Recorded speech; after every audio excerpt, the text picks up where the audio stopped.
Kerala style நண்டு கறி எப்படி செய்யலான்னு பார்க்கலாம். அதுக்கு அடுப்பில் ஒரு பேனை வச்சுட்டு அது சூடானதும் எண்ணெயை ஊற்றி தேங்காய் நறுக்கிய சின்ன வெங்காயம் வெள்ளைப்பூடு இஞ்சி போட்டு நல்லா பொன்னிறமாக வறுத்து எடுத்துக்கோங்க. அப்புறமா அடுப்பை ஆஃப் பண்ணிவிட்டு தேவையான மசாலா சேர்த்துக்கலாம். அதுக்கு 2 டேபிள் ஸ்பூன் வத்தல் பொடி, 2 டேபிள் ஸ்பூன் மல்லித்தூள், 1 டேபிள் ஸ்பூன் மிளகுத்தூள், 1/4 டீஸ்பூன் மஞ்சள் தூள், டீஸ்பூன் பெருஞ்சீரகத்தூள் சேர்த்து நல்லா வறுத்து எடுத்துக்கோங்க. அப்புறமா ஒரு சட்டியை சூடாக்கிட்டு அதில் எண்ணெயை ஊற்றிட்டு நறுக்கிய பெரிய வெங்காயம் 2 பச்சை மிளகாய் போட்டு நல்லா வதக்கிக்கலாம். அது நல்லா வதங்கின பிறகு நறுக்கிய ஒரு தக்காளி தேவையான அளவு உப்பு போட்டு நல்லா வதக்கி எடுத்துக்கோங்க. அது நல்லா வதங்கின பிறகு நம்ம அரைச்சி வச்சிருக்க மசாலா சேர்த்துக்கலாம். அது கூட தேவையான அளவு தண்ணி ஊற்றி நல்லா கொதிக்க விடுங்க.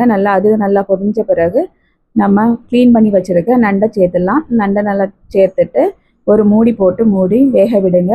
அது நல்லா வெந்த பிறகு ஓப்பன் பண்ணிவிட்டு கொஞ்சமாக கருவேப்பிலை போட்டு இறக்குனா சுவையான நண்டு கறி ரெடி. வீடியோ பிடிச்சிருந்தா லைக் பண்ணுங்கள். மறக்காமல் சேனலை சப்ஸ்கிரைப் பண்ணுங்கள்.